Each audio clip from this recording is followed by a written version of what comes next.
Hi, this is Darryl. I'm glad to be here with another video for you. I've got a customer here that's wanting to make this sign.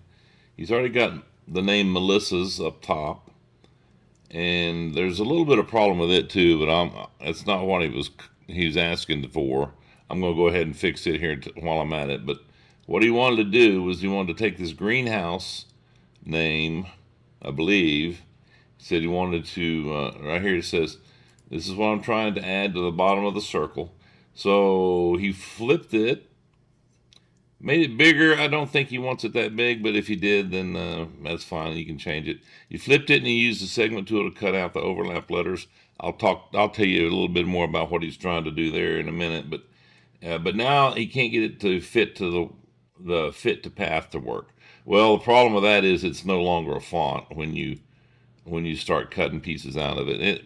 So the solution is, at least the quick solution is, let's put it in place before we start trimming it up. And again, I'll show you what that means here in just a minute. So first off, I'm gonna select the greenhouse, and I'm going to hit the plus key to make a duplicate of it. And this nudge factor is 0.01. I'm just going to make it 5 inches. And then I'm going to, since I've copied this already, it's selected, I can hit the down arrow, and there's the copy. So what I want to do is I'm going to go ahead and outline it in red. I'm going to right click, and then I'm going to come up here. I'm going to take the fill off of it. So I'm going to left click on this little line up here.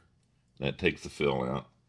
And I want to make sure this is hairline, because if we're going to cut it, we need it to be hairline. So let's select it and go down here to the bottom right.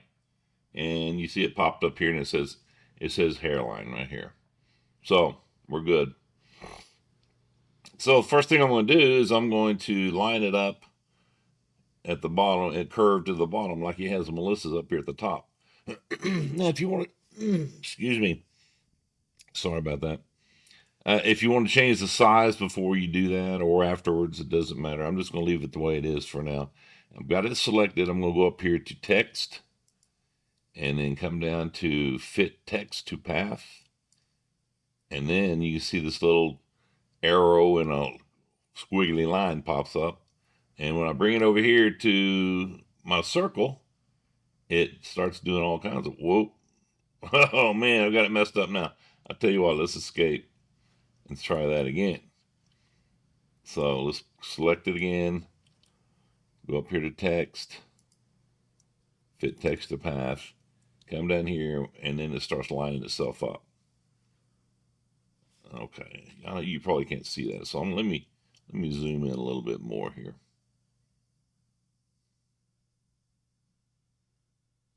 Okay, let's just pull this over to the side or closer to here. All right, so now I've got it selected. Again, go to text, fit text to path, come down here, and you see that little line, that little circle, dash circle. It kind of helps you line it up, the bottom of it with the bottom of your other text in there. So let's just assume that's where it wants to be, and move it to the side until you see a little red bar show up. That shows you it's centered, and then just click your left mouse button and it puts it in there. And that's basically what he was wanting to do. But now we're going back to the trim part. You'll see in here, you don't see any overlapping lines because he's already trimmed this out. And so we haven't trimmed this one out, but we can now that we've got it in place.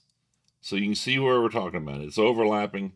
And for printing, that's no big deal. But for cutting with a laser, sometimes you don't want it to cut two places at the same time or overlap each other.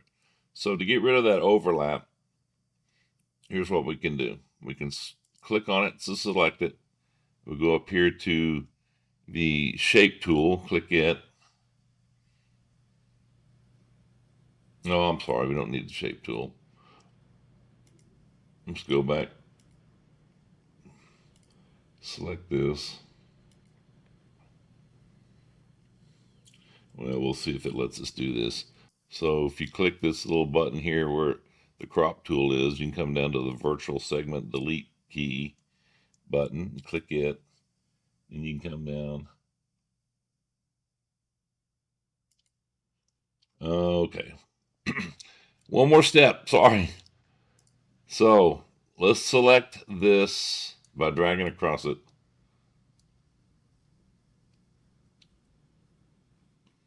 And let's go to Object, Convert to Curves, and then there we go. So now we can go up here. So that selected all the nodes in it. We can go back to the virtual segment delete key, come down, and everywhere it overlaps. So right here's an overlap, we'll click that. There's an overlap, we'll click that. And there's another one here, and another one there. And then here's a couple little ones over here. Just click that line, click that line. There's some more. There and there. There and there. Now, if you're just cutting that out, that's fine. That'll work fine. If you're wanting to fill that back with a color for a print, let me show you what you have to do. So let's go back to our selection key. Let's select that word. And let me show you what happens if I just try to fill it right now. So let's just try to fill it with this light blue. Click on it. And you see these little lines here? It's all messed up. And over here, that's where we deleted some segments, line segments, and that goofed things up when you try to fill it. If you're not trying to fill it, you should be fine. But to make this work, we can go over here and let me show you where you find this. You go to Windows and Dockers and come down to Join Curves. Now, you see this check mark on mine means it's already available over here on the right-hand side. So I'm not going to click it again. I'm going to go over here to find Join Curves, which is there. I'm going to click that. It's going to pop this out. I'm going to leave it default, and I'm going to hit Apply. You see it fixed all of that? And so now we're ready to roll. And you can unfill it, if you want. Since we're probably just going to cut it, we'll just leave it unfilled. And I did notice up here in Melissa's, let's look at Melissa's too. Let's fill it up and see. He had already done this and left it here, but you see it's got the same problem. If he was going to print it, that may be a problem. So same thing, just select it all, go to click on your shape tool, make sure all those just highlight them all, and then go over here to Join Curves and Apply, and it fixes that one too. So there you are. And again, if if you're just cutting it out, you don't want it filled, so just unfill it. And that's what you need to do to get that fixed. Set it where you want it to be. Make sure it's the size you want it to be first. Then go in and start clicking, trimming it up like you want. Because after that, I think there's a way of doing that too. I'll have to check later. I think you can just take an object and set it to a curve. But the easiest thing to do if it's a font like this is to do like I just did. All right, that's all I got for you today. If you please comment, share, like it. I'm not getting too many views, so I really appreciate y'all if you'll tell your friends about it if they have problems like this. And if you have any problems of your own, you need something, just send it to me, and I'll see if I can help you. Thanks. Take it easy. Bye.